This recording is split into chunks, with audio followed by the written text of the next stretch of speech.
I am ready. He said, you know what, So this week we are going to talk about one of the things that we hear a lot from parents and home educators, and that is they often say, I'm not a teacher, I'm not certified, how am I qualified? I wasn't that great at academics myself when I was growing up, so how am I supposed to be the one teaching my kids? So this week we're going to talk about, we don't want you to actually be the teacher.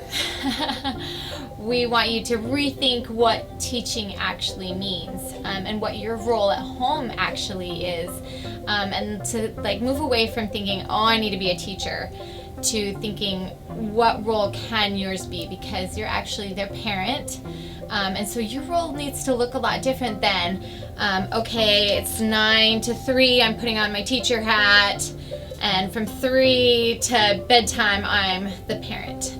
But how to make that a different, a more clear role, what that looks like as a parent, to be the home educator. Teachers in the traditional system are really good at keeping kids in the traditional system. What they're masters of is preparing students to take a test and to do all of the standardized tests that are out there, and to manage a classroom, to make sure that students sit in neat rows and are single file down the hallway. We all see it, and so they're really, really good at doing that. And so we are saying, well, if that's not what our goal is as parents, then we should probably be a little bit different. One example of this is a man by the name of Sugata Mitra. And we'll put a link below, but Sugata Mitra was really, really good at setting up little experiments to show that children actually didn't need teachers at all. One experiment that he did was he put a computer in a wall in India in a slum, and then just put a camera up to see what would happen with these children that had a computer that was hooked up to the internet, but they didn't have anything else. What would they do with this computer? And the results were pretty fantastic. He saw that students would teach themselves English. He saw that students would teach each other how to browse the internet. In one case, the only thing on this computer was like DNA replication and really kind of high level science, and he left it there for the kids, and the kids said, hey, what are you going to do with this? And he said, I'm just going to leave it here. And they said, well, where are you going? And he said, away, and I'll be back later. And he came back later and found that the kids had, again, they had taught themselves English, they had taught themselves whole bunches of high-level science simply because they were curious in this computer. He asked the question, and he asked it very seriously, do students need teachers? And I think the real question, and I think this is what we're trying to propose today, is that teaching needs to be reimagined. I think one of the things that makes parents the most qualified to teach their children is they understand more than anyone else their child's needs. They understand how they learn. They understand just the little nuances that is so hard for a teacher who is in a classroom of 30 kids to catch some of those nuances, to understand when your child is feeling stressed and needs to stop. When your child, you notice, oh, they're not learning that way very well. Let me flip it and try something else. So you don't have that luxury in a giant classroom that has to learn one size fits all. We kind of think that there are just a few ingredients. Make it interesting, provide materials, and the third is feed their curiosity. So at our school at Knox, parents would often ask, okay, what are the qualifications of your teachers that you bring in at Knox? And I would often say, they have lots of different qualifications. It's not necessarily a teacher certification, but we were looking for other things. And one of those things was, they were just excited. They were so excited about learning, and they brought all of their different talents and their excitement into that teaching. And that was actually one of the things that we valued the most, was how willing were they to just get in there and learn with the kids. And that was one of the biggest qualities that we looked for, was just what is their excitement for learning? What are they curious about? And that made a really, really good teacher. So I think the same thing for at home.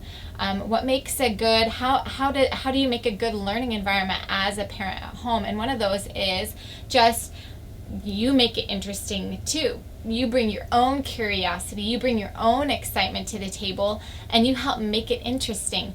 Find out what's interesting for the kids.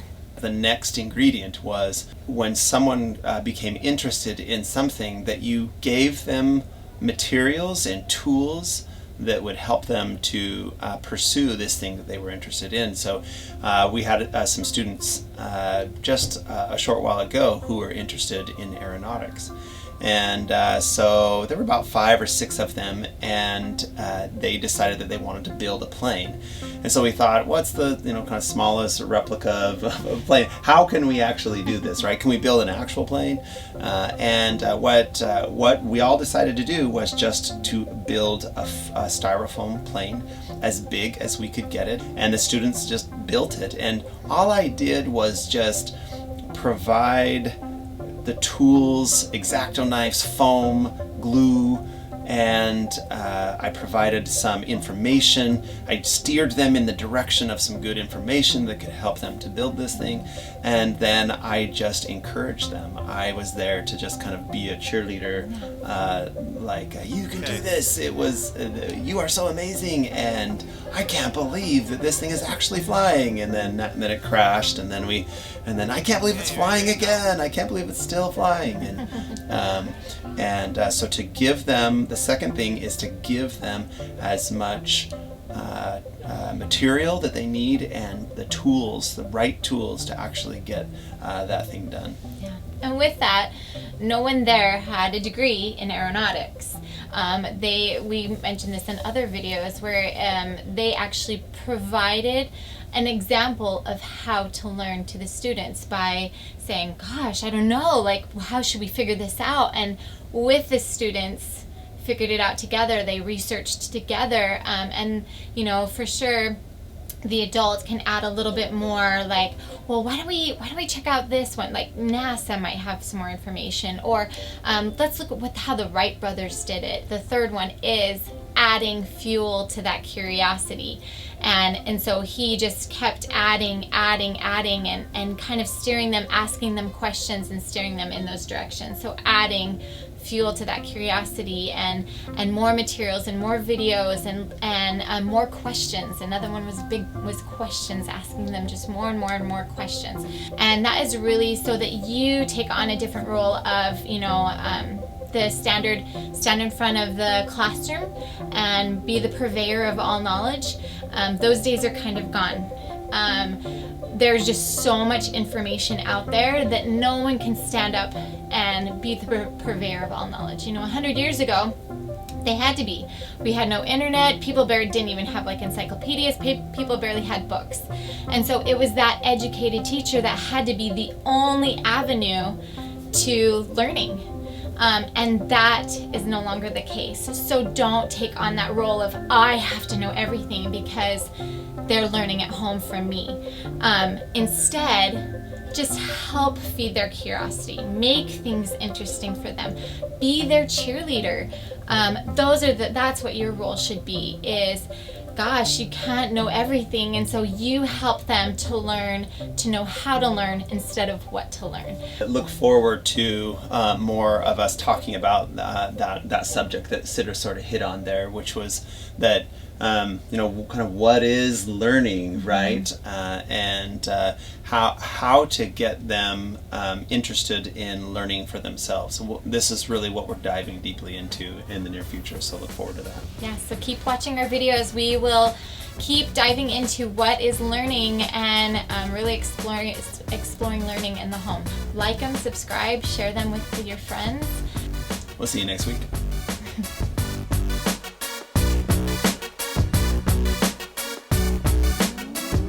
Pour fuel on the fire of curiosity. No. If you look up and to the left, you're accessing truthful information. If you're looking up and to the right, you're accessing the part of your brain that's like creative, and so you're actually lying. That's why I never look to the right, because I can't lie.